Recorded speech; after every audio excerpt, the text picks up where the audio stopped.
स्वतंत्रतेच्या उत्सवात माणसांची व्यथा वेदना जाणून घेणाऱ्या खंडर कोर्टामध्ये मित्र भारतीय एकात्मता आता नष्ट होत आहे का?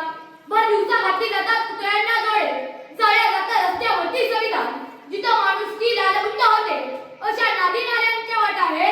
धर्म आणि मग यांच्याच ताटात तुमचं भविष्य वाट आहे. धर्मवाले धर्मवाल्यांचे आणि जातवाले जातवाल्यांचे आशय दाटून आलेले हा सगळा गोंधळ झालाय. जिथं 15 ऑगस्ट छत्रीशिवाय दिसतोय, प्रजासत्ताक थंडीमध्ये कुटकुटोय आणि जागता जागता पेंगही अपुरा पडतोय. मित्र हो, जिथं बाबरी ही पडली नसती आणि माणसं सुद्धा रडली नसती अशी सामाजिक परिस्थिती असता, जाती हत्याच्या बंधनामध्ये अडकून या देशातील अस्पृश्यता इथल्या सर्वसामान्य माणसांना जगण्याचा अधिकार नव्हता. म्हणून समता, समानता, न्याय, स्वातंत्र्य, बंधुता या माध्यमातून इथल्या सर्वसामान्य माणसांना डॉक्टर बाबासाहेब आंबेडकरांनी जगण्याचा अधिकार दिला. म्हणून ते चिरंतन उपपर ठरतात.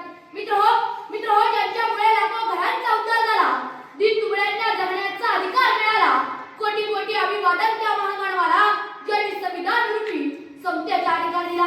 नमस्कार, मी प्रणव शशिकांत जाधव, छत्रपती शिवाजी विद्यालय दोंडी इयत्ता 8वीचा विद्यार्थी. अर्थातच आपण समोर विषय आणतोय डॉक्टर बाबासाहेब आंबेडकर, ज्यांना दीनदलितांचे कैवारी, ज्ञानाचा तेजस्वी सूर्य, शिका, संघटित व्हा आणि संघर्ष करा असा सर्वांनाच दिव्य संदेश देणारे भारतरत्न डॉक्टर बाबासाहेब आंबेडकर यांचा जन्म 14 एप्रिल 1891 रोजी मध्य प्रदेशातील महू येथे पिता रामजी व माता भीमाबाई यांच्या पोटी झाला. त्यांना लहानपणापासूनच शिक्षणाची फार आवड होती.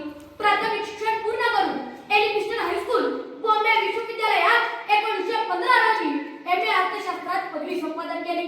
1916 कोलंबिया विश्वविद्यालयात पीएचडी पूर्ण केली.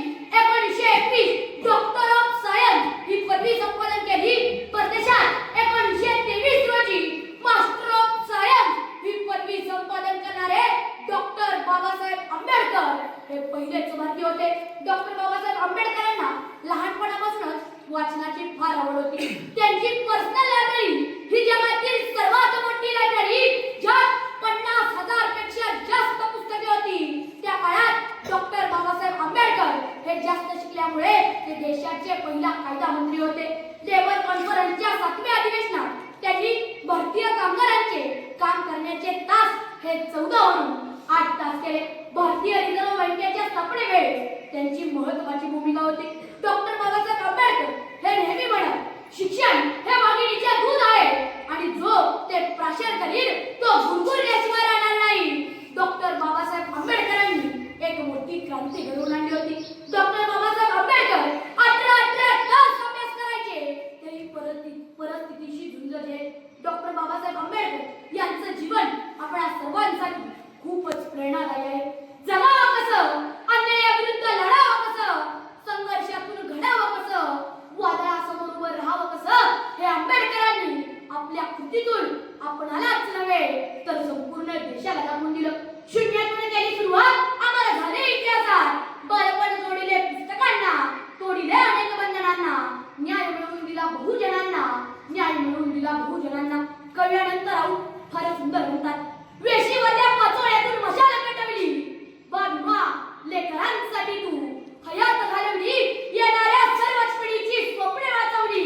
वर्गाच्या बाहेर बसला तरीही शिकलासी, फळ्यावरून अक्षरे उतरली आली तुझ्या चरणाची, आणि याच अक्षरांवर देशाची घटना उतरली, आणि याच अक्षरांवर देशाची घटना उतरली. आणि म्हणूनच डॉक्टर बाबासाहेब आंबेडकरांना भारतीय राज्यघटनेचे शिल्पकार म्हणून ओळखले जाते.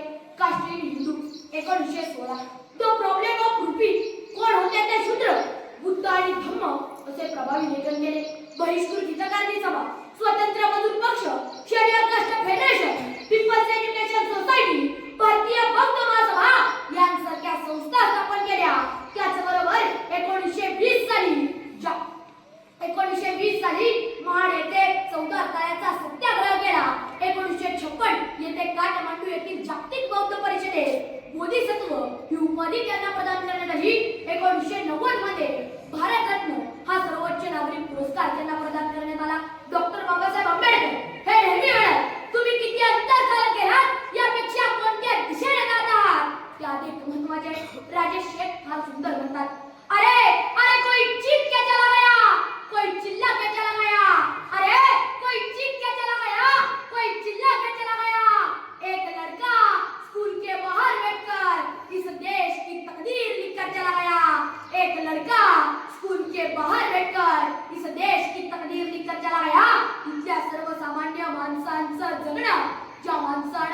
गीतेच्या रूपात मांडलं तो माणूस म्हणजे डॉक्टर बाबासाहेब आंबेडकर यांना वंदन करतो आणि ते थांबतो. मनपूर्वक धन्यवाद.